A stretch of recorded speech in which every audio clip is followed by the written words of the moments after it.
Designers often talk about various aspects of design: pixels, typography, craft, and we really like to focus on those details because that's what made us be designers in the first place, right? But what's as important as that is talking about self-reflection and understanding ourselves, our motivations, and growing and spending time on the internal challenges of design.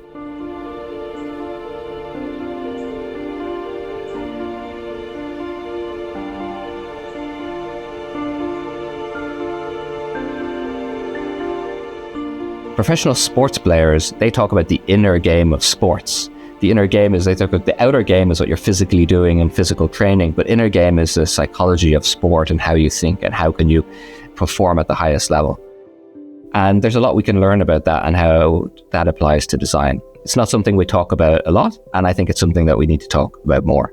I've been working as a designer for 20 years, and I've learned a lot of lessons through my career, failures, times I've made mistakes, times I've pissed people off, all of that. And all of those times, there's been a lot of self-reflection and deep learnings. And some of those things took a lot longer to learn than I would have liked. Through that experience, I've had a lot of situations where I felt that I wish I'd had a bit more guidance earlier on. And that's what I'd like to talk about, is share some of those stories, share some of my learnings and lessons, and hopefully they'll be helpful to you all. I think this is especially useful to people who are sort of midway through their career, they have a few years behind their belt, they have a few battle scars, and they're maybe starting to self-reflect already and wonder about some of these things, and basically helping you be more resilient and react to situations and difficult challenges more easily, and then ultimately be more successful and happier in your career.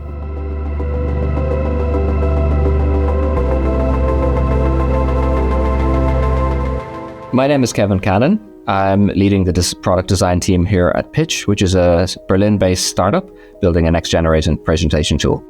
I'm originally from Ireland, but now, based in Berlin. I've been working as a designer for about 20 years now, and I've worked in various roles in various different companies. I'm currently based in working in a startup, in a design manager role. Previously, I've been an IC and a principal designer at Frog Design, doing a lot of agency consulting style work. And I've worked in a lot of different companies with a lot of different clients. At the start of my career, I focused a lot on my hard skills. And over the career, over my challenges, failures, I realized that I needed to invest in my soft skills as much as my hard skills. This will be most useful to people who are growing in their careers and starting to reflect and figure out how to grow their career even further. Different people hit different kind of growth inflection points in their career at different times. Often it's the transition from mid-level to senior can be the one, because that's where it's not just about hard skills and about craft. It is about how you work with the team, how you interact with customers or clients or stakeholders. Sometimes it's from senior and above. So this will be useful to anyone at a transition point in their career. It can also be useful for people who are starting to become managers, because it will help give them a vocabulary that they can use with their own reports as well. So it's useful to basically people who are at different inflection points in their career. My name is Kevin Cannon, and this is my design story.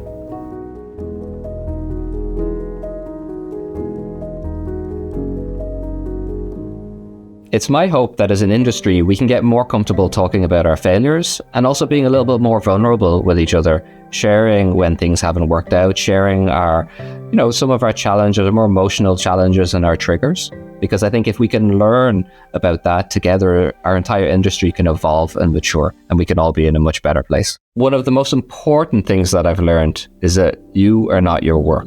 As designers, we're very, very wrapped up in our work, which is amazing, but it has positive and negative effects. So let me tell you a story. When I was working at Frog Design, I remember one time I came out of a user testing session, and I looked at a colleague and I said, how did that go? And he said, that went really badly. And I said, what do you give it out of 10? And he said, maybe a 3. And we looked at each other and said, okay, I think we need to go to a bar, and we just felt absolutely miserable. But it was a user testing session. So why was that? That doesn't really make any sense. You do user testing in order to make things better. But I think this is what it comes down to, is that designers were very, very connected to our work in our hearts. And that's where our passion and our drive comes from, which is amazing. but it makes us sometimes less resilient when things hit us. So at some point in the past, when we were teenagers, or maybe in school, or maybe even younger, we made something. Maybe it was a piece of pottery or a painting or, some kind of diorama, but you got some positive feedback from the world. Someone said, that's really great. And then you make this connection in your brain, like, I made this is good, therefore I am good. And you build this kind of loop. And that's a very positive loop. That's what makes you keep creating. That's what maybe took you to design college or art school or, start doing freelancing. So this is a very positive thing. And it's a really, really great feedback loop. But what happens when you create something that's bad? What happens when you're a failure, or you get some tough feedback from a client or a colleague, or you're just having a creative block, or you just produce something that you're not happy with? And this will happen quite often in your career. But when your sense of identity is so tied to your work, what that means is that hits hard, because then that same loop that I mentioned before, it flips against you. And it's like, this is bad. I made this, therefore I am bad. And this loop can be very draining and is really not a positive loop that you can get out of. And you can really have a downward spiral. We need to remember is an important rule that you are not your work. And you need to learn to sort of tease apart your sense of personal self-confidence and self-value from being a designer.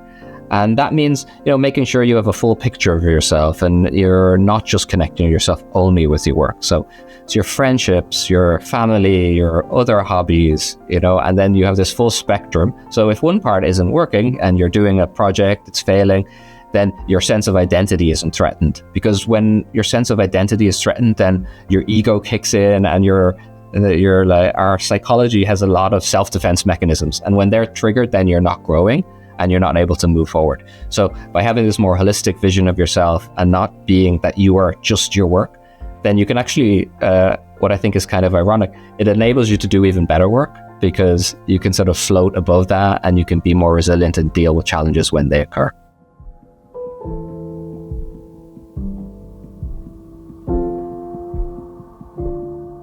So there's a few different things you can do.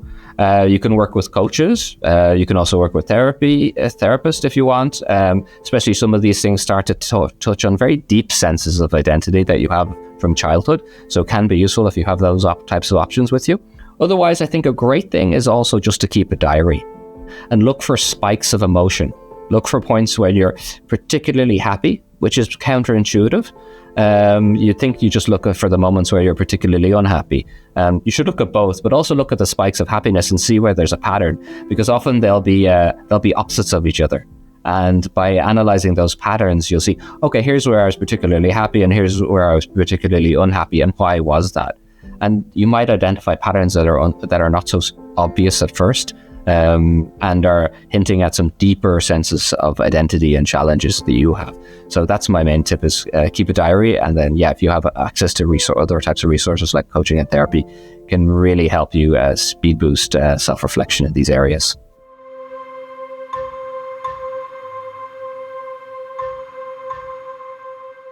Another important lesson that I've learned is surviving in the messy middle. And what I mean by that is that whether it's a project or a feature or whatever you're working on, it typically is a start, middle, and end. And typically you start and you're like, this is great. You're very optimistic about everything. And then as it progresses and things get a bit harder, you're like, oh, this is a bit trickier than I imagined at the start. And then often in the middle, you're like, this is shit. And this is where you're like, oh my God, what am I doing? Why did I decide to do this? And then as you progress and you work on more, you're like, this might be okay. And then finally, at the end, quite often, you're like, oh, this is great. What was I even worried about back in the middle there? And I remember someone had a diagram of this pinned on a poster in the wall when I worked at Frog Design. And at Frog Design, we were a consultancy, so we worked a lot on projects, and they tended to be 10, 12-week projects. And this was a cycle that I worked in for, many, many years. And what I find fascinating was that every time I was in this middle, this messy middle, where I was like, oh, what are we doing? I kind of forgot, it's like that every single project. Almost every project is like that. Sometimes it's a little bit smoother, but sometimes it's like that. And sometimes the messy middle is very long and sometimes it's very short. but it's always there. It's always this sort of kind of curve, at least for me. I think over time, I very slowly, it took far too long to learn this, but I started learning, okay, I am in the messy middle now. Like, oh, why am I feeling anxious? Okay, it's because I'm in the messy middle. It's not because I'm a failure. It's not because I'm a bad designer. It's not because the project's terrible. It's just because that happens every single time. And I think that's a really important thing. It depends on what type of work you do. So different people do different work, so you don't always have this experience. Sometimes you're working on things that are very clear and there isn't actually a messy middle. It's relatively straightforward. But if you are used to that environment and then you get dropped into a more uncertain project, you will suddenly find yourself in this messy middle, and it might be very, very difficult to get out of, kind of psychologically, and you're wondering what to do. So my advice is be aware of this, that this is very common and many people have this, and then look for the pattern and then see how you can deal with it. The other thing is know where your comfort zone is in this journey. Different people have a very different experience of where they feel comfortable. Some people love blue sky thinking and brainstorming in very early stage, and they're amazing at that. And then they struggle towards the end. I'm probably somewhere like that. Maybe not crazy blue sky, but I definitely like brainstorming and thinking about possibilities. And I'm not so organized and meticulous about the end part. Not terrible at it, but it's definitely something that it takes more energy for me. And I think it's really not about what you're good at or bad at, but what gives you energy and what takes energy away. And then some people I know are really, really good at the end, really like delivery, development handover, things like that, documentation, and they really, really like that final polishing. And then there's other people who are really, really good precisely at that messy middle. And so understanding who you are, what's your role, is really, really critical, and where you get your energy from. And then when you're in a team and you're working together, you can then identify, okay, what stage are we at and what is my kind of energy level now? And so, for example, me, I always look for the drivers. There's some people who have this kind of driver personality, and they are the people who can just keep moving. They don't necessarily always need to have a full direction, but they always keep movement happening. And those are the people that when I'm in the messy middle, I look to them, because I know that they will just keep doing stuff, not always with a full direction, because their impetus is to just do stuff. And I know me, I'm like, oh, are we doing the right thing? I start getting into these questions, and there's a time for that, but sometimes you just need to make and build your way out. And so that's where look at your team, identify, and also be humble about where is not your strong part, and also be willing to look at other people and kind of go with the flow. You might be a creative director, but it's the intern who has the energy in this moment. Take that, use it. You're all a team. So be humble enough to recognize that as well. Be aware of the sort of emotional journey projects, features go through, and know where your strengths are and your weaknesses are. And then if you reflect on that, you can ultimately navigate that a little bit more easily.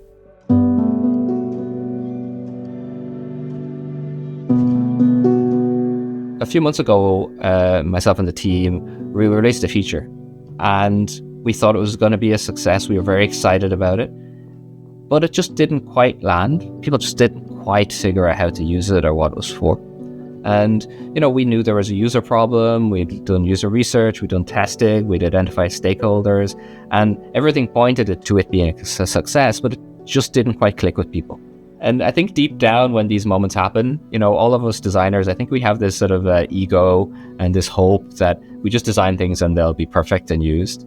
Even if we tell ourselves that we don't, we kind of do have that. So when something isn't a success and we really believe in it, it can hit quite hard, like I've talked earlier. But in this moment, I think what's interesting is that our taste for what was good design had improved.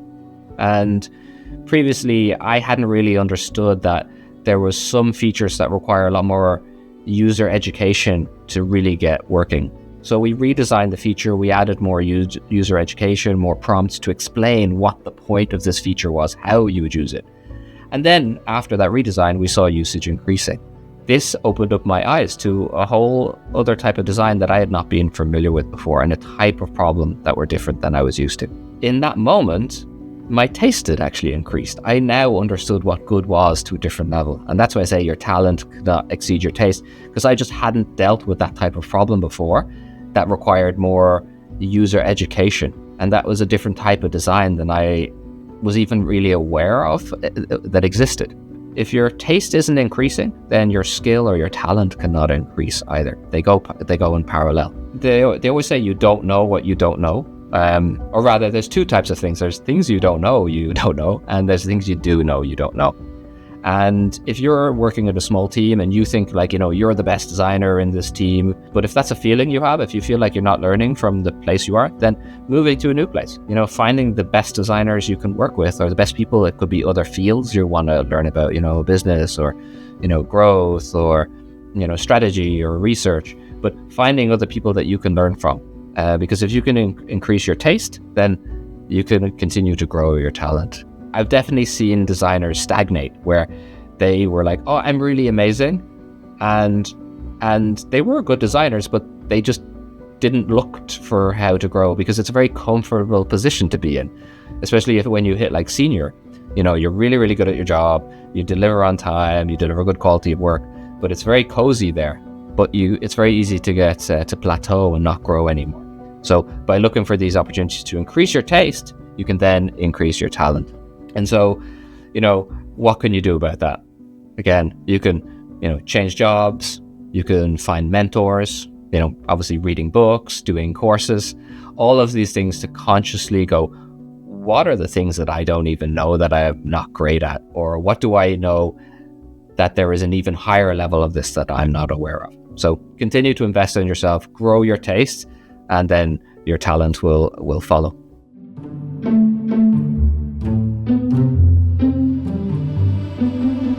One thing that really surprised me about becoming a parent was that I've actually learned an awful lot about being a designer from my son. So he's 4 years old now. In watching him grow and learn and play, I've learned quite a few lessons from him that I can then consciously put into my career, which was not something I was expecting at all. One is that he plays to learn. He doesn't think about it like that. He's just playing to play, whether it's playing, building Lego. He's really into Lego at the moment. But he's playing without ego. And I think that's something that's really special, because we all have, as we get older, everything is wrapped up again in our sense of ego and identity. And that's a kind of theme of everything I'm talking about, I suppose. But he doesn't. If he's playing with Lego, he's just playing with Lego. If he's climbing on a climbing frame, he's just climbing. He's just enjoying the moment of it. And I think when we all started becoming designers, we used to have that just joy of creation, whether it was building a website or a logo or a t-shirt or a poster or something. We just had this just doing it for the pure love of it. And sometimes we lose that as we progress in our careers. The moments where we learn the most, where we truly accelerate our learning, is when we're just in this moment, just learning and building. And how can we create that in these kinds of, in our day-to-day work? So an example, I think, is when you get a new technology, or you have to learn a new piece of software or a new method. I was learning 3D. I was learning Blender recently, this 3D software. And it's a really complicated piece of software. It is incredibly unintuitive. And I was so new to 3D, I didn't know what to do. And I was kind of getting stuck. So what I did is I just created a folder for like all my progress. And I just tried to save every hour I was working on it, and I would just save it. And I tried to just not think about any output, not think about any goal. I didn't really have a goal. So I was just like building, and then I would just save it. And then, after like 3 weeks of that, I then would look back and I'm like, oh, I can actually see my progress now. But if I hadn't saved them, I wouldn't feel that progress. And this helped me and kept me motivated, because I'm seeing this progress and just somewhat replicating this feeling of when you're younger, and trying to, again, I was just trying to learn and experiment without ego. Another example is if you have creative block, and this is maybe when you're working on an actual commercial project, sometimes you struggle on the smallest things like a login screen or a brand.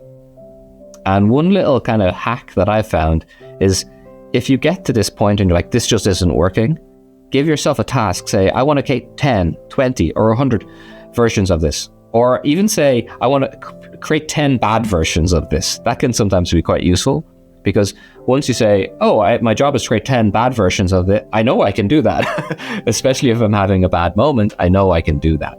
So then you just create the 10 bad ones. And the thing is, what you often find is after like 5 or 6 bad ones, you actually struggle to come up with bad ones anymore. And then sometimes you come up with better ones. Or you just keep going, but eventually by playing around with variations, you'll often end up with a combination. And again, the whole point is like by taking away your ego for a moment and just focusing on building and replicating what you see, how children play and how children build, you can bring back that method of learning and help yourself overcome creative block. I think there's a great example from Thomas Edison. He has this nice quote, I've not failed, I've just found 10,000 ways it didn't work. And a lot of, if you read a lot about sort of famous builders, creators, innovators, they've all found these little hacks and methods that work for them. So that's what works for me. I would encourage you all to find out what works for you. You'll all have different methods, but if you can find some that kind of bypass some of these protections that our ego puts in place, then ultimately you can be more creative and more effective and avoid creative block.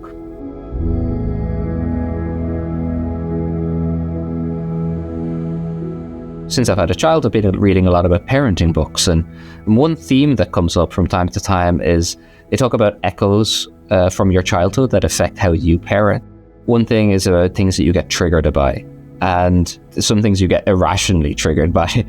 And they have a lot of methods to do that, within like a parenting context. But it's also very relevant, I learned, in work as well. And that was kind of surprising to me. So things you can ask yourself is like, what was your role in your family? Were you the cheerful one or the creative one? How did you define yourself as a teenager? Were you like the funny one, the smart one?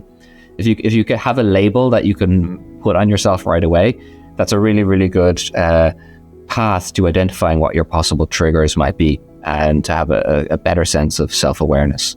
Were you more of a rule breaker and a rebel, or were you more someone who followed the rules? And all of this plays into how you work with others and what you will be triggered by. For example, maybe you've always been someone who feels the need to be organized. Maybe your home was a little bit more chaotic. So you look for organization. A plan makes you feel safe. That might be something for you. And if a plan makes you feel safe, then you might get triggered when people change plans. So if there's a really nice plan that's fixed, even if it's the wrong plan, if someone comes in and says that's the wrong plan, it might trigger you and you're like, the plan makes me feel safe in a very subconscious level. So this is not happening consciously. Or maybe you're the opposite. Maybe you're kind of more of a rule breaker because you had a family or a school that was very strict and had a lot of rules. And maybe that's the kind of environment. And you learned that like breaking the rules was a positive thing. In that situation, when the leadership in the company comes in with some new rule changes, your instinct might just be they're stupid rules. There shouldn't be rules. You might always just be triggered by them. In the book, what they said is like, create a diary. Create a diary, a work diary, and look for these triggers where you have these spikes of emotion, positive and negative, and then look to see if there's a pattern. So that's a great way to understand this. So for me, in my family, there was a lot of judgment, I would say, growing up. And what that meant for me is that I can be quite skeptical towards leadership. I'm sort of like very cautious. I'm sort of protecting myself against judgment. And that's sort of one of my triggers. And I've noticed there's times when I feel judged that like my emotions spike and I'm like, and now that I've identified this and I understand it, it's much, much easier for me to deal with it, because I'm like, am I actually annoyed here? Or am I annoyed by this like echo from my childhood? Maybe it's 50-50, and that's okay. So then if it's 50-50, I can like get rid of that top half by reflecting on it. And then I can deal with the bit that I actually am annoyed. But then if I go into a conversation with someone after having a bit of a break, I'm far more likely to be just talking about the topic in hand rather than being like extra fired up, which is really nothing to do with the person. And then the person's going to be confused. Why is he so annoyed? It's not that big a deal, And so that's been really, really useful to me. And I do a few different things. Like it's not always something you can do in the moment. So sometimes if I see, say, a message in Slack that I can feel myself being triggered, I can feel this sort of fire inside, then I'll go, remind me about this tomorrow. And then I'm like, I'm just not going to think about this till tomorrow. And then after I've slept on it, I'll come back tomorrow, and I'm usually the trigger is gone then. And there might still be something I do need to talk to someone about and go, hey, I'm not sure if we want to do this, but that trigger is gone, this sort of a rational trigger. Or, if it's a meeting, I might just say to someone, hey, I'd like to talk about this another time. I would like to reflect on this a little bit more. I could talk to you about it now, but I feel like it would be better to talk about it after I've collected my thoughts. You can ask people that. And then obviously sometimes just saying nothing is also good. Or if you have the opportunity to go for a walk, clear your head. Some people are really into sports, like to do that. This stuff can all help. But again, what I'd recommend is like reflect a little bit on your childhood, reflect on your role and how you defined yourself. Like what labels did you give yourself, particularly as a teenager? It's a very formative time for self-identity. Keep a diary and look at what triggers you. And then try to see if you can connect the dots between all of those things. And then if you start to notice some patterns, then you can start to work on some strategies to avoid them, which ultimately will mean you're less stressed, a better colleague, and more effective.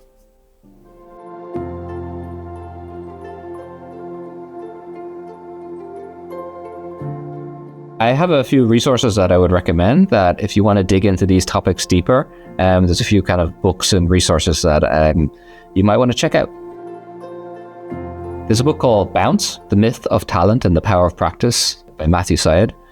This was actually probably one of the first books for me that opened this topic, a lot of the things we're talking about today. And what he mainly focuses is the idea that talent is kind of a myth. And that's kind of counterintuitive. A lot of us believe in this idea of natural born talent. And there might be some truth to this, but an awful lot of it is just not true. And this gets into this 10,000 hours of practice idea that has been talked about by other people. But this guy is a journalist, but previously used to be a famous table tennis champion.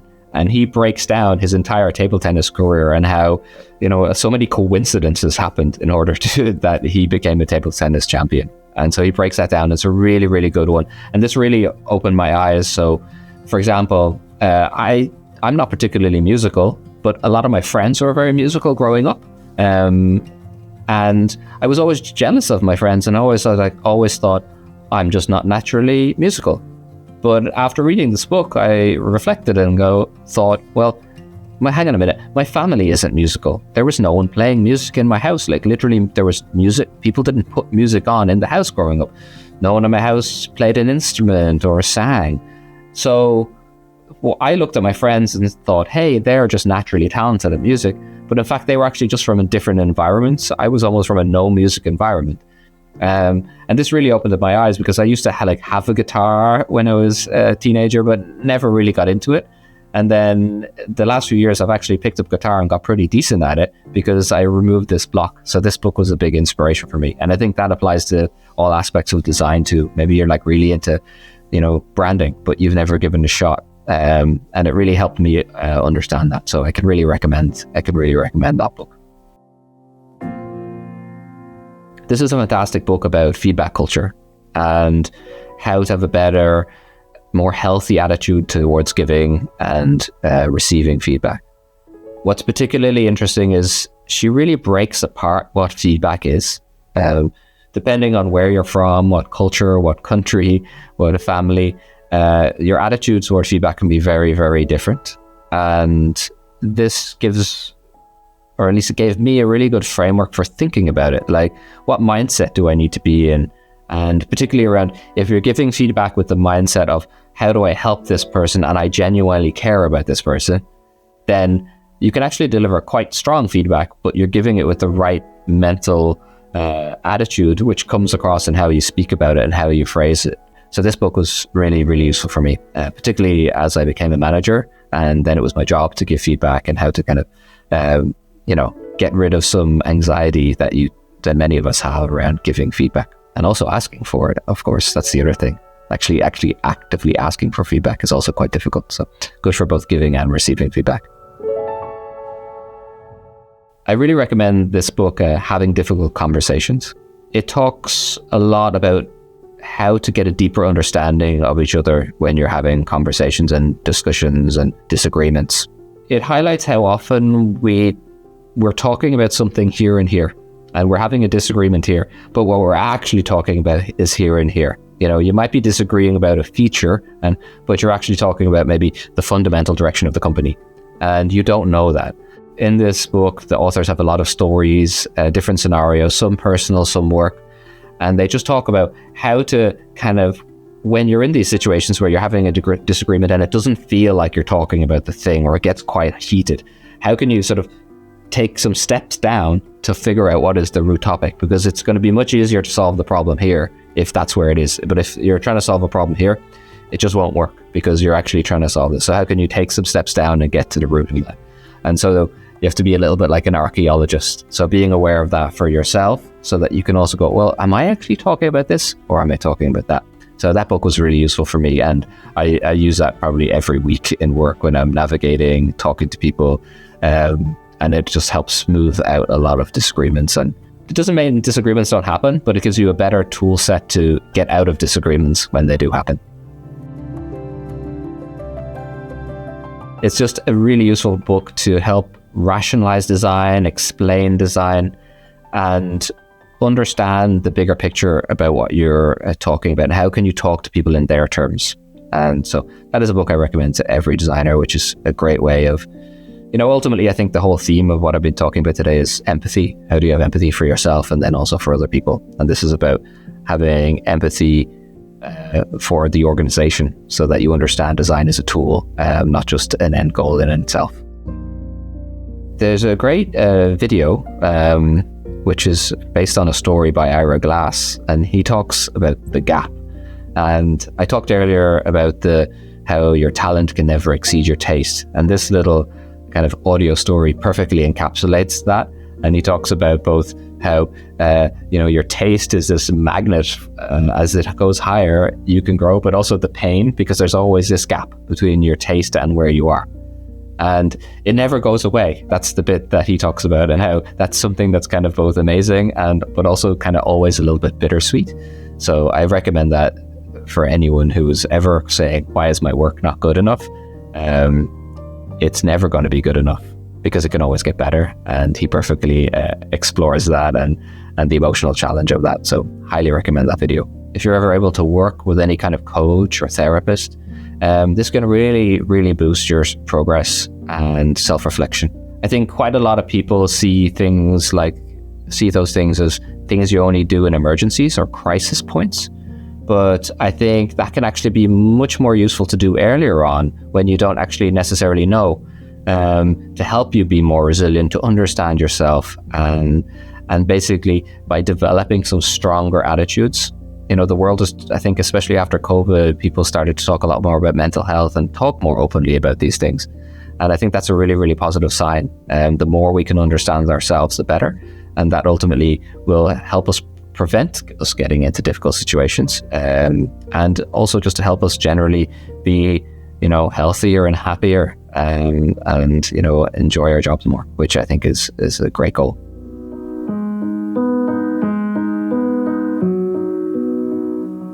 And so what are my results? Well, with topics like this, it's hard to quantify. You can't put a number on anything. It's not like sort of a design where there's an output. There's no KPIs. But I definitely feel like I am a better colleague, like I'm a better manager, and also a better designer, because I'm able to tackle problems I couldn't before. I still make mistakes, but I've got a better toolkit to recover from them. I feel like it's like having emotional suspension, like suspension in a car. It's still bumpy, but it's a smoother ride. That's how I feel about it. And I can definitely identify situations that happened to me, even in the last 2 months. I can think about things where, I had challenges with colleagues, or had situations that were difficult, that I was able to actively lean into the problem, not run away from it, and actually identify the problem and actively solve it myself together with other people. And some of those situations, if that had been 5 years ago, I wouldn't have been able to do that. I would have had to rely on someone else to intervene to solve the problem, or I would have just hoped it'd gone away, or maybe I would have even just left the job to get rid of it. These are the ways I would have dealt with it in the past. So now I have this stronger toolkit to deal with these types of things. And I think that's the biggest benefit, being able to it's more like you have your hand on the steering wheel, As opposed to in some situations like this, when you don't have a toolkit, you're just like, okay, let's see what happens. And it's a bit more of a roller coaster.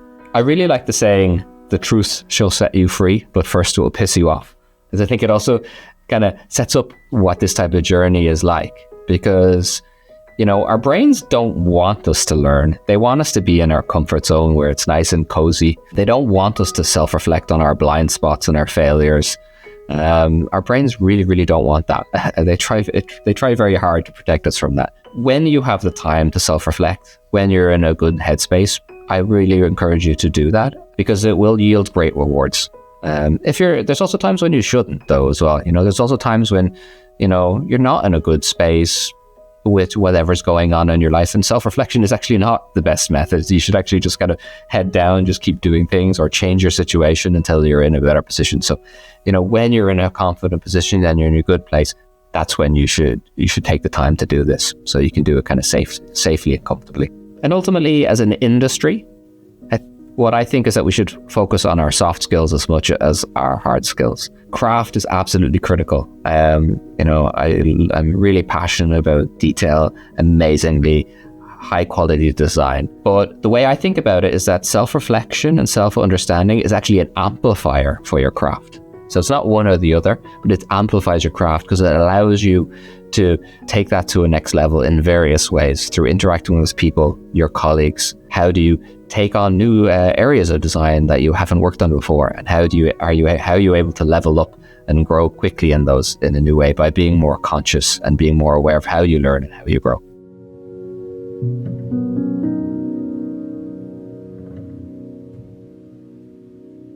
Looking back on everything, what really hits home for me is the idea that knowing yourself is as crucial as any particular tool or technique. When I was starting out on my career, I was really focused on the latest piece of software or the latest method. And that's really critical, but I often ignored some of the softer parts of design. And I think that caused me more troubles than I needed to have. Learning more about who I am has really changed my career and how I interact with my colleagues, with wider stakeholders, and the design community. The more I learn about myself, my needs, my triggers, my weaknesses, and maybe most importantly, my own intrinsic motivation, the more I'm able to guide my career in the way that I want and the way that really fulfills me. And when I want to learn something new, I'm able to learn it with a new approach and a new focus that I didn't have previously, because I'm less worried about failure. I'm less worried about what other people will think of me. And I'm able to switch modes from a production mode where success is necessary or high quality is necessary, and a learning mode where it's more about playful exploration. And when I hit stumbling blocks, I'm also able to deal with those much better, whether it's difficult conversations with people or just understanding when I need to go for a walk before continuing a topic, or taking a little mental break and going to work out before tackling a design problem. I have more tools in my tool belt to deal with all these types of situations. And I think it's important for us to all build up these types of tools so that we have these techniques and methods to deal with various types of situations that we encounter in our careers. And lastly, as a whole industry, I think it's really exciting to see that we're all talking about these topics much, much more. I hope this trend continues, and we should foster and encourage it, because ultimately, understanding ourselves is key to unlocking our potential and having happier, healthier, more fulfilling careers.